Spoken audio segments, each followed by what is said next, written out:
La velada se prometía muy feliz para todos. Sin embargo, no llevaría mi mamá ni 2 estribillos recitados cuando mi hermano Benjamín soltó un quejido que levantó un murmullo entre la audiencia. Un hombre muy principal que acudió al espectáculo lo agarraba del brazo y se lo retorcía de muy mala gana. Lo había sorprendido con la mano en la bolsa. «Gitano granuja, te vas a enterar. ¿A mí vienes a robar?» Enseguida se armó un tumulto sin igual. Los labradores nos escupían y nos llamaban ladrones y de putas, mientras el resto nos maldecía. A la mamá Joaquina, las mujeres del pueblo, le desbarataron el moño a tirones. A tanto llegó el jolgorio que no pudimos salir huyendo de allí porque los aldeanos nos retenían para que rindiéramos cuenta ante la justicia. Hasta que al final acudieron los alguaciles y nos prendieron a todos. «¡Eso! ¡Que vayan presos! ¡Que vayan presos ante la justicia!», vociferaban y aplaudían. Nos metieron en unas celdas hasta que se personó el alguacil mayor para inquirirnos antes de llevarnos ante el juez. El alguacil entró en la sala y al encontrarnos encerrados y con caras de incertidumbre, dio una palmada y se frotó las manos. «Bueno, bueno, bueno. Veamos qué clase de alimañas hemos encerrado hoy en esta jaula». Al escrutarnos en silencio a los 7 de arriba a abajo, reparó en que mi tez era mucho más blanca que la de mis hermanos. «¿Este niño? ¿Qué hace aquí con vosotros? ¿Seguro que es vuestro? ¿No lo habréis robado de alguna buena familia cristiana, so sinvergüenzas?» La mamá Joaquina se apresuró a jurarle por lo más sagrado que ella misma me había parido e hizo una cruz con su índice y su pulgar que besó. «No jures en vano, mala mujer», rezongó uno de los ayudantes. Entonces el alguacil mayor se dirigió al Papa Tomás y le hizo un comentario chocarrero como dando a entender que la mamá Joaquina no era honrada, y todos los ayudantes empezaron a mofarse de él. «Pues yo sigo pensando que este niño no es vuestro», añadió pasando sus dedos por la barbilla. «Así que nos vamos a llevar a tu marido abajo, a los calabozos, para que le den tormento hasta que digáis la verdad de una vez por todas». Sacaron de la celda a mi papa, y poco después oímos sus alaridos y las imprecaciones obscenas de los verdugos que nos sobrecogieron a todos de puro espanto. Cuando cesó la vocería, subieron al Papa Tomás de nuevo, y al verlo regresar tan cabizbajo, con grilletes en los pies y las manos, desprovisto de su capa, de su sombrero de cuero redondo y del pañuelo que siempre llevaba ceñido al cuello, mi alma crujió de angustia como un huevo que cae al suelo por ver que le habían hecho daño por mi culpa. Lloraba sin hacer apenas ruido, como si temiera importunar a los alguaciles. No obstante, las lágrimas dejaban un rastro más que evidente en mis cachetes. Uno muy ceñudo de esos que lo habían atormentado trató de sosegarme con estas palabras: «No te preocupes, niño, que ya nos ha dicho de dónde te raptaron y te vamos a devolver con tu familia. En cuanto a estos facinerosos, mañana los llevaremos ante el juez y lo van a pagar bien caro».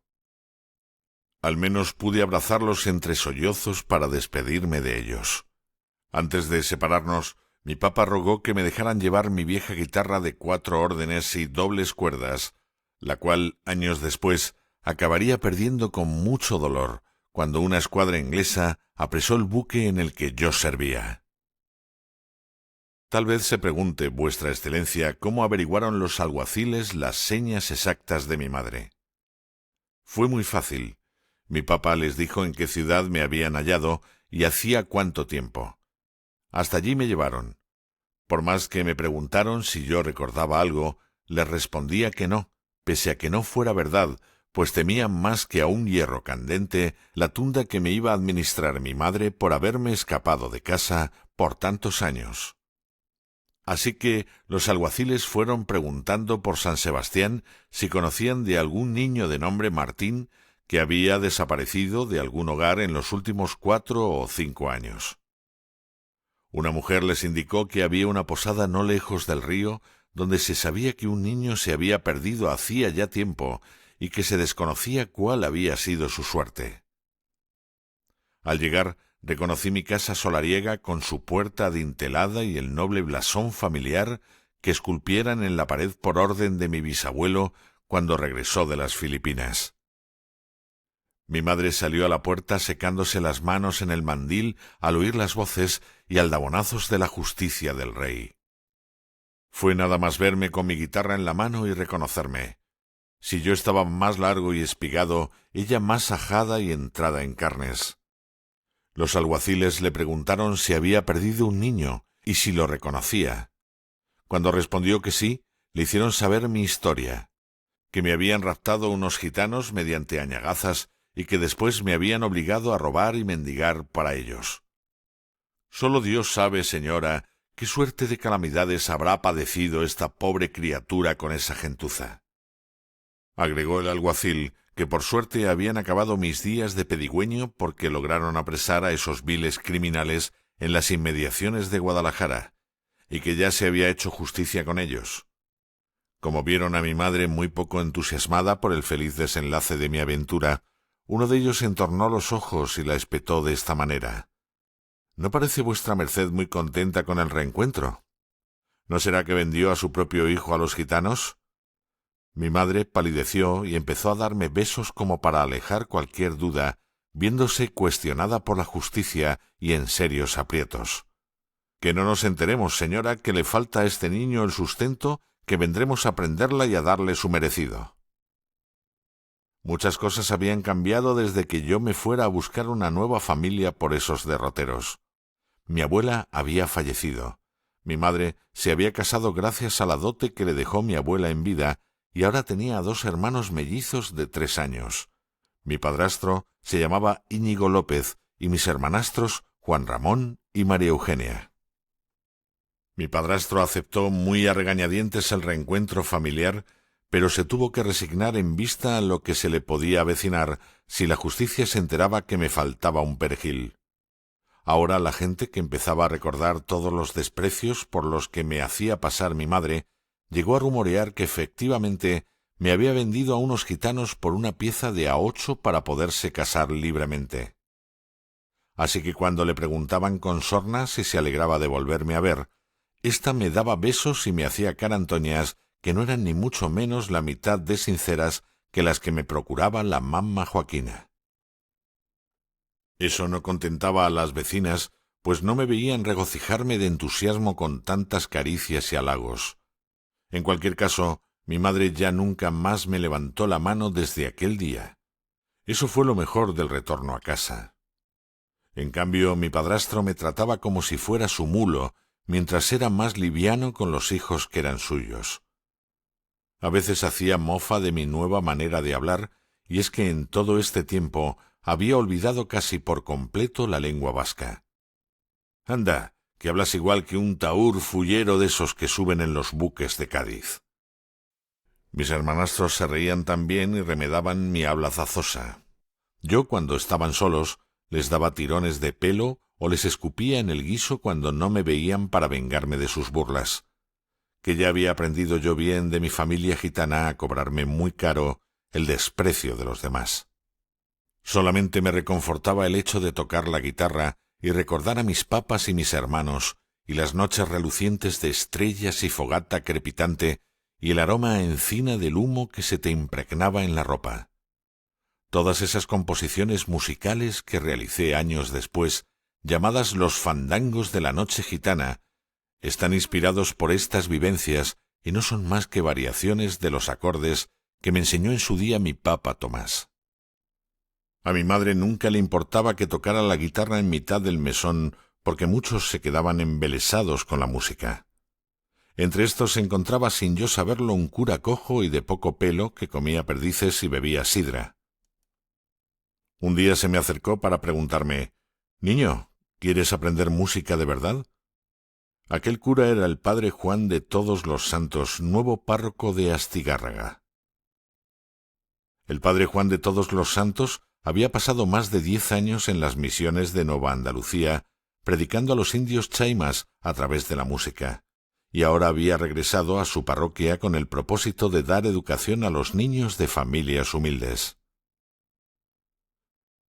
Como necesitaba un monaguillo y me encontró a mí en su camino, creyó que me placería asistirle en las misas a cambio de enseñarme a leer, a escribir, las 4 reglas y a tañer la guitarra como un músico de la corte.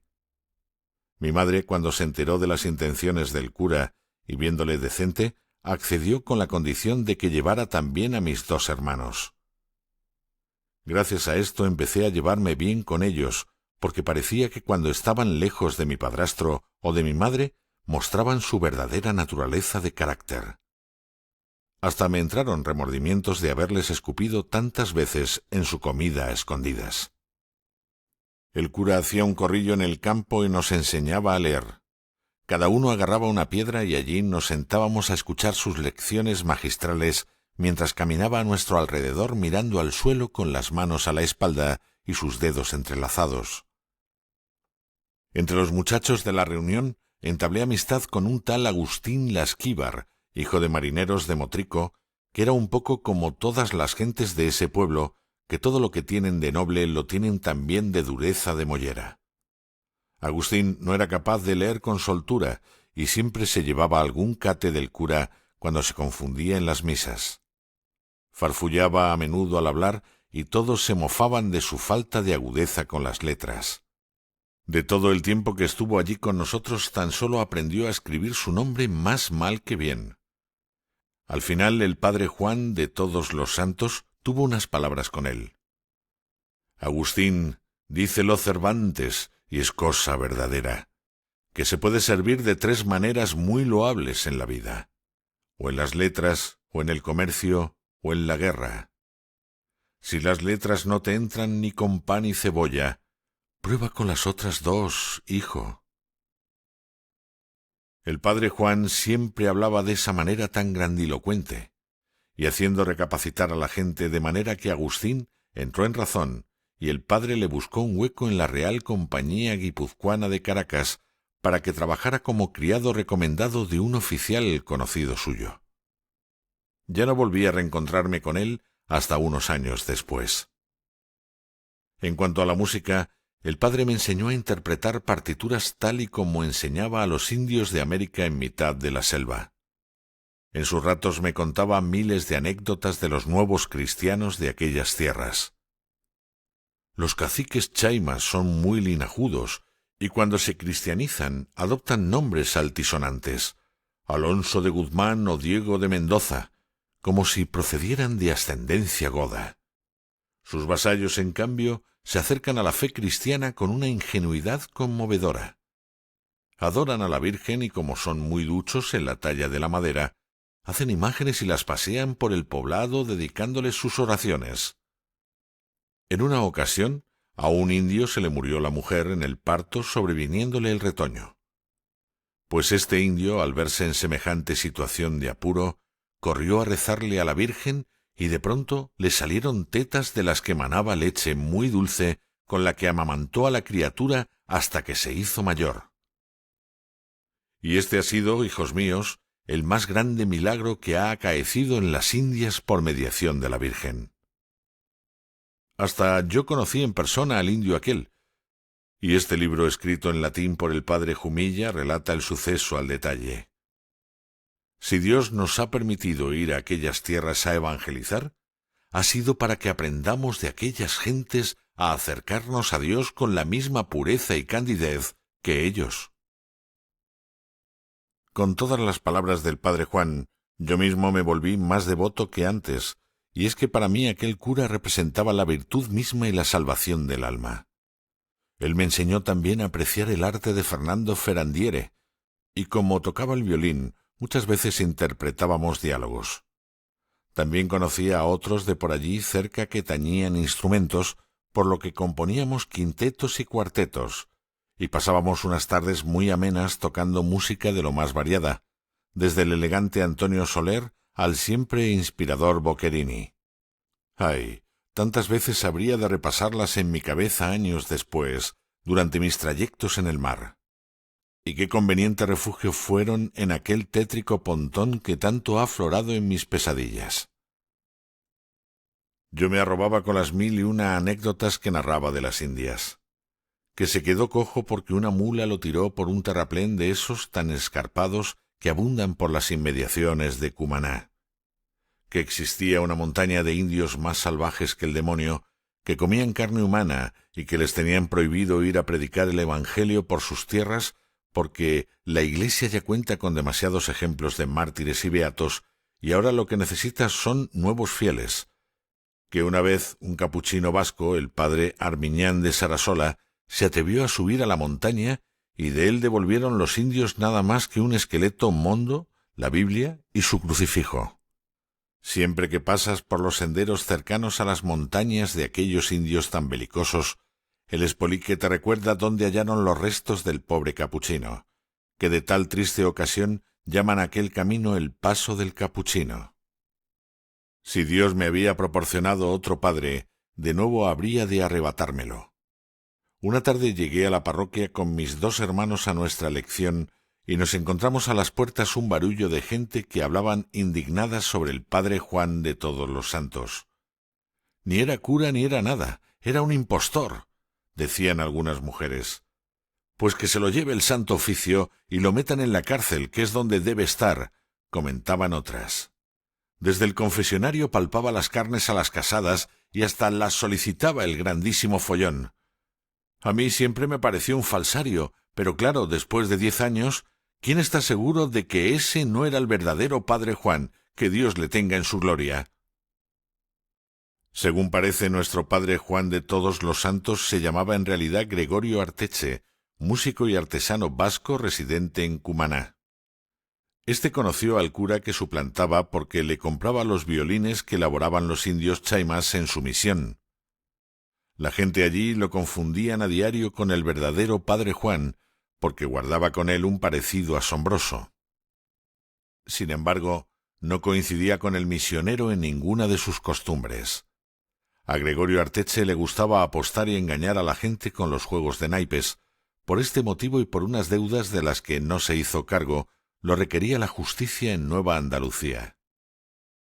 Cuando se enteró de la muerte providencial del padre en la misión, lo vio como una oportunidad para empezar de nuevo, tomando de él su nombre y hasta su devoción por Dios, porque ya se encontraba bastante agotado de seguir escondiéndose de la justicia por sus malas decisiones. Así, al burlar a sus perseguidores regresando a España con la cédula personal del padre fallecido, él mismo llegó a creerse su propia mentira, de tal modo que se dedicó a enseñar a los niños de condición humilde a leer, a escribir y a tocar instrumentos, y ya no volvió a las andadas nunca más. Gregorio Arteche aprendió bien cuál era el corolario que se derivaba de tales actos. También se ajustó al papel del verdadero padre Juan, que hasta le igualaba en bondad, virtud y temor de Dios.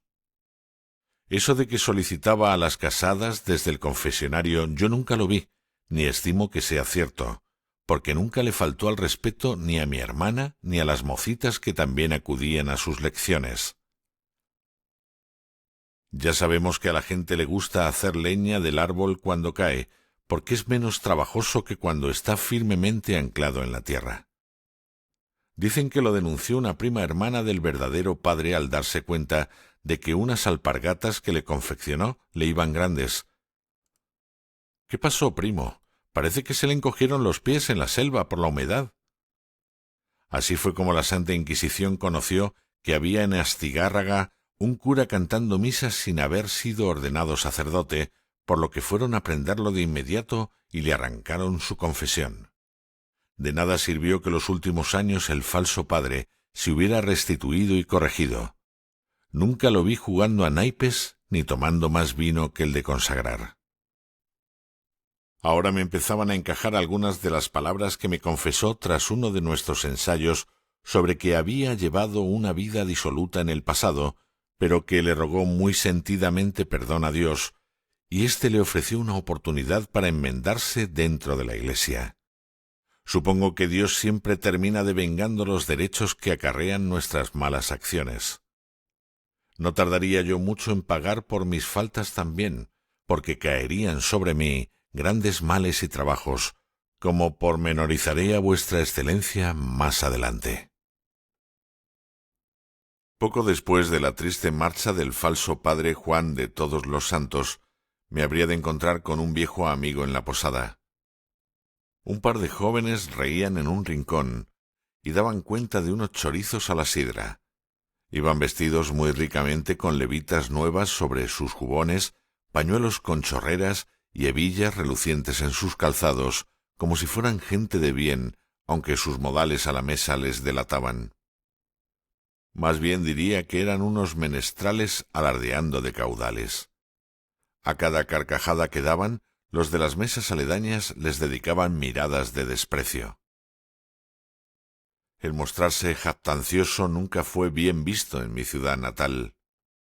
Cuando me acerqué a ofrecerles más sidra, reparé en que conocía a uno de ellos. ¿No era mi buen amigo Agustín Lasquíbar, el de Motrico? Ni le había reconocido con semejantes prendas. Sin lugar a dudas, había medrado en el comercio más que yo en las letras y la música. Buen amigo Agustín, qué bien te trata la vida. Agustín se alegró mucho de verme y me contó lo que le había acontecido en la compañía guipuzcoana de Caracas desde que dejó las lecciones del padre Juan. Por mediación del cura había conseguido entrar de paje en un mercante y allí había conocido a su buen amigo José Fierro, con quien estaba a la mesa. José era gaditano, hijo natural de una esclava turca que hacía años había muerto de vómito negro. Desde su muerte llevaba enrolado en la marina mercante y luego entró a servir en la guipuzcoana para hacer fortuna. José llegó a conocer a su padre, otro esclavo turco. Este le aseguraba que su verdadero nombre no era José, sino Josellín o Jocelín, que por eso a él le agradaba que le llamaran Jocelín. Agustín me aclaró cómo había logrado prosperar en pocos años de la venta de cacao a las bateleras de pasajes. Estas bogaban hasta el buque a cargar el producto antes de que el barco fondeara en la rada, para así burlar el pago de derechos de aduanas. Con lo que ganaba, le daba para mantener a sus padres y a sus hermanos menores. Compraban un zurrón de cacao por 10 pesos en Caracas y lo vendían por medio de las bateleras de pasajes por 80. De ahí que en pocos viajes habían ganado para vivir sin estrecheces. Aparte traían holandillas y calzado que compraban en Hondarribia. Allí en Caracas los pagaban muy bien, por lo que en cada viaje sacaban un pellizco de aquí y de allá. A mí todo eso de volver con dinero para que mi madre se impresionara me sabía como a pequeña venganza hacia sus menosprecios en mi infancia. Sin embargo, cuando le revelé a mi madre las intenciones de unirme a la guipuzcoana e ir a correr aventuras en alta mar como hiciera mi bisabuelo, ésta me respondió: «Anda, y no digas tonterías», que mi abuelo estaba hecho de otra madera. Ya no quedan hombres tan valientes como él. Y además, en la mar es menester trabajar muy duro, que nadie te regala nada, y tú eres un chorroborro. En cambio, mi padrastro, que prefería que me fuese a sortear peligros, porque así sus hijos heredarían el solar si yo faltara, sólo acertaba a decir: «Déjalo marchar, mujer, que ya tiene edad de labrarse un porvenir». Desoyendo a mi madre, hablé con Agustín por ver si me podía enrolar en algún buque para el próximo viaje. Había pensado embarcarme sin que ella lo supiera. «Desertaron 6 en el anterior tornaviaje. Siempre se necesita gente a bordo que sepa leer, escribir y las 4 reglas. Verás cómo te aceptan». Cuando entré en la casa de Caracas, un escribano me preguntó qué profesión tenía. Yo no dejé nada olvidado. Hasta le conté que sabía tañer la guitarra y leer partituras. Fue una alegría que me contrataran de grumete dentro de la fragata Jesús del Gran Poder, porque allí servían también mis 2 amigos Agustín y Jocelín. El león rampante de su mascarón iría escoltando a otros 5 buques mercantes armados que transportaban a la región de Caracas infinidad de mercancía: crisoles, herrajes, clavazón, herramientas y rejas forjadas para las viviendas. Cuando ya quedaba poco para nuestra partida, mis 2 amigos me ilustraron en los pormenores del negocio del trajinante para sacar el mayor provecho de cada viaje. Como yo no disponía de dinero, mis amigos me procuraron un encargo para el boticario de pasajes, un anciano encorvado, enclenque y muy jovial, llamado don Hilario de Azpilizcueta. Este me ofreció 10 pesos como adelanto a razón de que le trajera un cajón de cascarilla para su botica. Con dichos adelantos podría adquirir la mercancía y a la entrega de la misma me pagaría 50 más. Nos condujo a su trastienda donde su sobrina ya nos aguardaba con un contrato entre las manos. Don Hilario, tras ajustarse los minúsculos y frágiles anteojos, se sentó en la silla y estampó su firma en el papel, y después fui yo y también firmé tal y como debe ser. Al contrato luego le añadimos un poder notarial para que el boticario cobrara de mi retribución como grumete el adeudo de los 10 pesos que me acababa de entregar. Hasta la fecha nunca había tenido en mis manos tanta plata. Con los pesos compramos ropa muy fina de mujer confeccionada en Francia, que distribuía una señora de Hondarribia, y las cargamos en la bodega de la fragata haciéndolas pasar como parte de nuestras provisiones.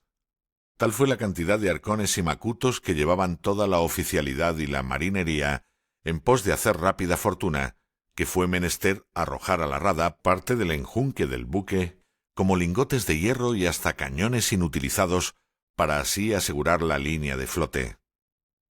Muchos dicen que si hoy los fondos de la bahía de Pasajes están enfangados es por todo este lastre del que nos desembarazábamos en cada viaje debido a nuestras licencias con la pacotilla. Finalmente, el convoy de la Real Compañía Guipuzcoana de Caracas inició su singladura desde la rada de Oyarzún a principios de junio de 1778. Aquella mañana, nada más asomar los primeros rayos del alba, había dejado la posada sin hacer ruido y con mi macuto al hombro. Afuera de la posada ya me estaban esperando Agustín y Jocelín para encauzarnos los tres en nuestra aventura. Ni dije adiós a nadie, ni dejé nota ni recado. Mi partida la mantuve en estricto secreto. Por el camino me iban abriendo la boca mis compañeros. Jocelín, al ser varios años mayor que Agustín y que yo, era de los tres el que más experiencia acumulaba en todo lo relacionado con la mar. Mientras yo era de la edad de 15 años y Agustín frisaba los 17, él pasaba de los 20. Contaba que en Caracas se encontraban las mujeres más hermosas del mundo y que estaría encantado de conducirme a ellas, que andaba en amores con una morena que lo esperaba cada vez que se embarcaba en la mar. Tanto Agustín como Jocelín no pararon de fanfarronear de sus conquistas ni cuando el buque zarpó. Yo, por mi parte, trataba de estar a su altura en palabrería, a pesar de ser totalmente bisoño en la materia. El número de marineros y grumetes embarcados en nuestra fragata era tan grande que para dormir debíamos de hacer 2 turnos. Y aun así, de los baos no se podía colgar ni un solo coy, más de lo apretujados que íbamos. El primer turno montaba guardia al anochecer y el segundo se relevaba a la mañana. Como grumete siempre me aplicaba en mis quehaceres: anotar los nudos a los que navegábamos para las prácticas de los guardiamarinas, limpiar la cubierta, ayudar en la cocina, montar guardia en la despensa para que nadie sisara sidra o aguardiente. Además, como parte de mi instrucción, me enseñaron a usar la artillería, a subir por las jarcias, a plegar las velas, a cebar armas de fuego, a realizar un sinfín de nudos. En todo fui muy diestro, y al final del día estaba tan agotado que dormía en un santiamén. La vida en la mar era esforzada, pero gratificante. Cuando se corrió la voz entre la marinería de que sabía leer y escribir muy diestramente, me ocupaba durante el tiempo de asueto a redactar cartas a mis compañeros en las mesas del puente. Esposa y querida mía, te hago llegar con azcárate 11 pesos y una fanega de cacao, la mitad para ti y la otra para la mujer de Francisco Urzaiz. Dale memorias a mis hermanas y sobrinos, y reza por mí a la Virgen del Carmen, que ya deseo estar a tu lado. Y con esto ruego a Dios que te guarde muchos años. Otras veces leía novelas a la luz de las velas, y se hacía un silencio estremecedor porque adquirí gran destreza para declamar como si fuera un poeta. Alongados, pues, un tanto de la isla, como se ha dicho, adornaron la nave con flámulas y gallardetes, que ellos azotando el aire y ellas besando las aguas, hermosísima vista hacían. El mar tranquilo, el cielo claro, el son de las chirimías y de otros instrumentos, tan bélicos como alegres, suspendían los ánimos. Y los bárbaros, que de no muy lejos lo miraban, quedaron más suspensos, y en un momento coronaron la ribera, armados de arcos y saetas de la grandeza, que otra vez se ha dicho.